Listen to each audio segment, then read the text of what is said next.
But The community thing, though, I don't even know if it's necessarily people that share all of your values. It's simply people that you can get along. Well, a couple with. rules, like Right? don't hurt me, don't take my stuff. Don't. Those For are good instance. rules. But Someone there- should write a book about that. There's a value to just not being a dick to your neighbors. Yeah, don't because be an asshole. your That's another neighbors way can to help say but the if you you same out. all thing. just love cigars and get around and smoke Right. cigars, there's your shared Perfect. value.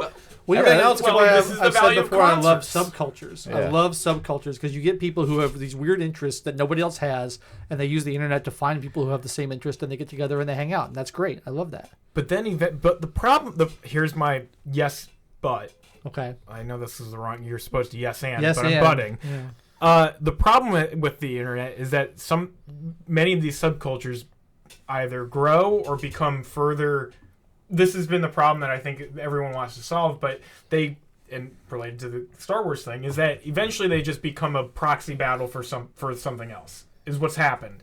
Is that these cultures? There's always one nutcase who decides, no, we need to debate all this other stuff, and whether it's intrinsic to the culture or not. Well, before we tear them down, let's define. I mean, a subculture is a passion for cigars or the Grateful Dead or Star Wars or whatever, or football or whatever it is.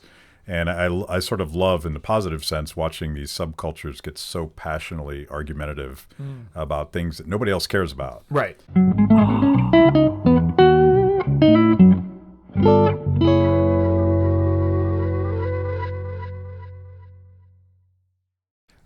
But what you're saying is something different because it's sort of wokeism interfering with the sheer joy of hanging out at a show with all these people you have nothing else in common with. Except for the show. And that's why I think, like, the great melting pot or mixing bowl or whatever the metaphor is of a Grateful Dead show for me is like, this is my opportunity to hang out with people that I don't get to meet in my professional life or in my neighborhood. Yeah.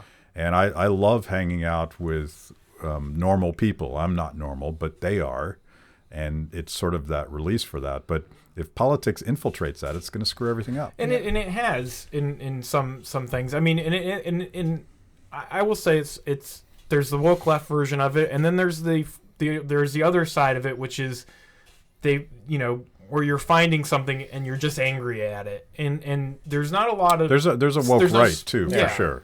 There's no space for people don't talk about things that they like instead, which is I liked Kent's perspective at the end of. I don't want to ruin the conversation before it comes out, but where he said he refuses to reject. Tease it. He refuses to he rejects the idea that like he wants to keep loving Star Wars. Yes. Right. And I view that like I love the Buffalo Bills because of the community it creates with my family, and when I go to a game up there, it's probably like a Grateful Dead. It's just blue collar people hanging out, drinking, smashing and tables, and everybody's friends, right? Yeah, and no one asks where you came. You're sharing beers and hot dogs. You're in the parking lot. It's awesome. And it's just bring your Zubaz. And I get so mad when I'm told by my fellow conservatives I have to reject the NFL. I'm like, no, I'm not. It's ridiculous. I don't even love the NFL for NFL. I just like the community that I found with the Buffalo Bills. Well, and I hate the notion of oh yeah, you have to reject this thing because they transgressed here. It's like, no, I want to drink beer and watch football. Like, that's perfectly good. The right likes cancel culture too. It's true. They do. If anybody wants more rum, please help yourself. I'm gonna have a little more for everybody. Some progressive, and I was complaining about cancel culture, and particularly in the context of Dr. Seuss and some progressive troll who was nameless, said, "You're just forgetting the fact that you guys on the religious right."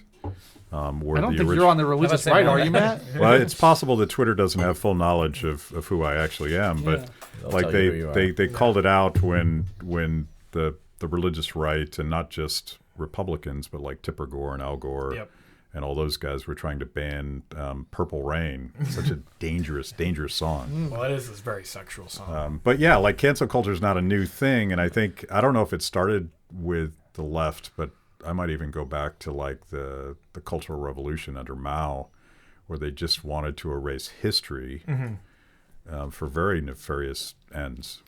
It is funny because like the history of cancel culture is largely driven by the right. It's been the puritanical streak to try to censor people who are licentious or vulgar, things like that. I write about this in my new book.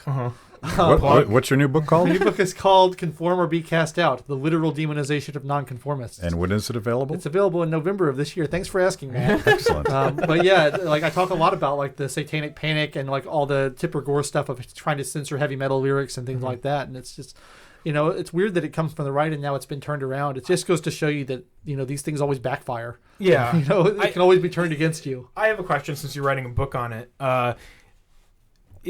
Was it as effective back then?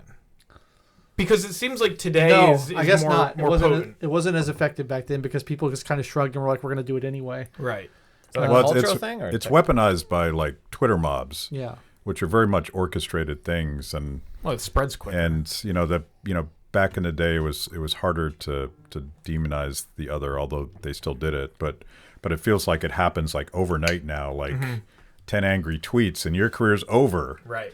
And I wonder when we figure out that those Twitter bots are not representative of humanity, and we're like, screw those guys. I think it's odd because the thing is that too many of the people who eventually, like, I think you used to have to be able to like write an op-ed or something to create outrage. Like you had to do more effort, whereas the internet allows people to organize more easily, which is a double-edged sword, right? It can be great, it can be awful. So if people are organizing for the wrong reasons, it's a bad thing. But what are you going to do? That's true with any technology. Yeah. I can see the temptation that Brett Weinstein would have the temptation is real to want to control people. Like you hear about it's like, how can I prevent these crazies that would have never been let out of their basement without Twitter to suddenly all find each other? Well, I mean, there's the temptation. I think it's motivated by an impulse to rescue civilization, which is fine. It's a good impulse to have, but I just think it's not going to work. Like people don't have enough knowledge. People don't have enough impartiality to do these things. But it's its own form of censorship. Like it is. Like suggesting that only certain forms of the public square, for lack of a better way of saying it, only certain forms are acceptable. And usually it's like when the smart guys, the panelists, control the mic at the stage. And to me, that's not the answer. Like I think, Matt, you were saying earlier, we're in the middle of trying to figure out this new thing where everyone has a voice. We'll figure it out. We always do. I guess it's going to be fine. The hard question of it is, is there anything that's too dangerous to be allowed? Is there anything that if it happens, it's going to be the end of everything, and so it's too dangerous to let it be allowed? And that seems to be the point that a lot of people on the left are making, is like with climate change or like with all these other things, nuclear weapons, the Large Hadron Collider that we thought was going to create a black hole that would kill everybody. And it didn't. It didn't, of course, because it never does. But, is there anything that's too dangerous to be allowed? You obviously haven't seen WandaVision. I haven't. Because it's, I mean, there are things that need to be stopped by the government. Yeah. Well, Wanda herself. Yeah, Wanda. Well, she has chaos magic. I wonder that about like human cloning and things like that. Is that something that's just like too dangerous to allow? I don't really think that we should be centrally disallowing things on that nature, but I think it's a real question that we have to grapple with. Yeah. Is there something that's just too risky? I think there's things we should not do, but I will go to my libertarian mantra that it's not the government's role to always do the restraining. Yeah, I agree with that. Restraining has to come from other forms of authority. People need to have their own ethics and moral compass, and if they lack it, they're going to do what they want to do without regardless of government, right? Something provides that moral compass, whether it's your mom teaching you don't hurt people and don't take their stuff. There's been some authority in your life that's helping restrain you. Is Kibby getting royalties off the show or something? So but there's like, and you can get that from your faith, but Hayek would argue that these rules that keep us from doing stupid and bad things are things that sort of emerge spontaneously as people sort of stumble through life. And Adam Ferguson called it the wisdom of crowds, and Hayek, talked about spontaneous order. But I think that this is another thing that libertarians suck at, is it's not, we've never ever believed, do whatever you want, I don't give a damn about anybody or everything. Yeah. It's like we create as humans these institutions that say things like drive on the right side of the road so you don't kill anybody.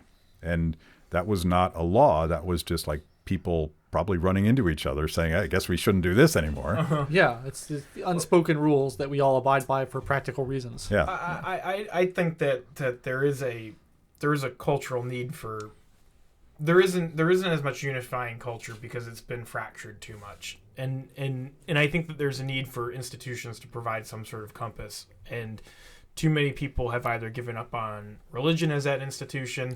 You see sort of your communal clubs, like, you used to have the Rotary clubs and the, those things, which generally were just a place to get a cheap beer. But still, all those things are sort of fading away. Don't forget the hats. Yes. The hats were awesome. And but they're kind of there's nothing necessarily replacing it. Instead, what's replacing it is this negative internet culture. Concerts. That's what's going to replace it. That's why we need to legalize them again. We should have concerts again because they are a positive outlet. People are dying. I think we need a plurality in society of these things that we all associate with, and it's a variety for every person. But I feel like they're being replaced by just government, just the state or the political parties. Yeah. All we have is you're on this team, you're on that team, and that's it. Yeah. Yeah. So I'm thinking about diversity. this. I'm thinking of like one of the very first things that Mike and I did together was we went and hung out with Greg Glassman, the now retired founder and CEO of CrossFit. And Glassman introduced me to this Harvard Divinity School study called Why We Gather. And if anyone's listening, Google it. It's a really cool thing because it was a study in sort of subcultures that had emerged spontaneously in the internet age to replace all of the old institutions where we found meaning. And so people just, without anyone telling them, they went and found like a CrossFit, and I consider the Grateful Dead community very much sort of in this realm. They found a community because they needed community, and they just went and created it. Because like Walter Cronkite's gone, and maybe your local church is gone, and maybe trusting the president is gone, but people are spontaneously solving these problems. And this study is quite old, and I'm sure there's much better examples today. Except when you're not allowed to hang out in person. Back to my point. It makes it hard, yeah. Yeah. If we continue to be dehumanized, and I was talking to, we had Stephen Kent on the show today, and we'll run that sometime soon, and you referenced him. He wrote this beautiful but really disturbing essay about his daughter in the context of fear, and I think his daughter's probably 7 or 8, something like that. And so in her world, being unallowed to hang out with your friends or go to school or even leave your house sometimes for an entire year, it could totally mess you up for your life. Well, think about how long a year is to like a 3-year-old. Right. It's a third of the time you've ever been alive. Yeah. Like it doesn't seem like that much to us, but to a kid, like, I remember trying to wait for Christmas as a kid. Like it's unbearable. And so having a whole year lost of your childhood, I think, is just so unforgivable. I think it's awful. It is. Why? How do we justify that? It's such a narrow view of the human person. Like, we're just going to shelter you in your house. Don't talk to anyone. Give up a year of your life. You only have one life to live, and you're going to die someday. So maximize in my mind. Yeah. But for some reason, we're like, this is the best way to maximize. I'm like, this looks like a horrible way to maximize. Seems like minimizing. Yeah. I had so many And we're just concerts ready to go this last year. Me too. We're just gonna I think shut I lost kids a away. lot of money on concert Yeah. tickets that I didn't get refunded for. Yeah. But it's a tyranny of experts. Like if you look at some of these surveys of epidemiologists, and they're like, I'm never going to shake someone's hand again. Apparently, Fauci never would shake someone's hand because he's in this world where these bizarre viruses can kill you at the drop of a hat. Right. But that has nothing to do with how the rest of society views this stuff. So it's a tyranny of experts, and they're like, well, if we're going to totally eliminate this threat and ignore these infinite number of other threats that involve living as a human, that's what the science tells us. Therefore, we do it.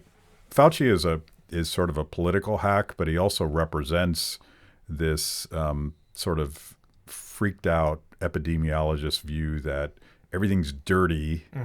What's a clinical term for like? You're thinking about like the Monk TV show where they're OCD. He's got to Yeah. wash his open a new bar soap every time he washes his hands and all Right. that stuff. Well, Yeah. it's sort of crazy. missing the entire point of why we shake hands in the first place. Right. Like, it's demonstrating vulnerability. All greetings, pretty much, from the salute to everything else, is like, look, I'm extending my hand to you because I don't have a sword in it, and you could kill me if you wanted to, but I'm showing you, I'm going to give you the opportunity to kill me to show you that I'm a friend and I'm not a threat to you. No shit, that's what a handshake is? Yeah, that's totally what a handshake is. Yeah. You know, all greetings are like that. So much knowledge. It's like the toasting thing. You know, when you clink glasses, it's like to exchange a little bit of the liquid in your glasses to prove that neither of them are poisoned. It's all demonstrating vulnerability.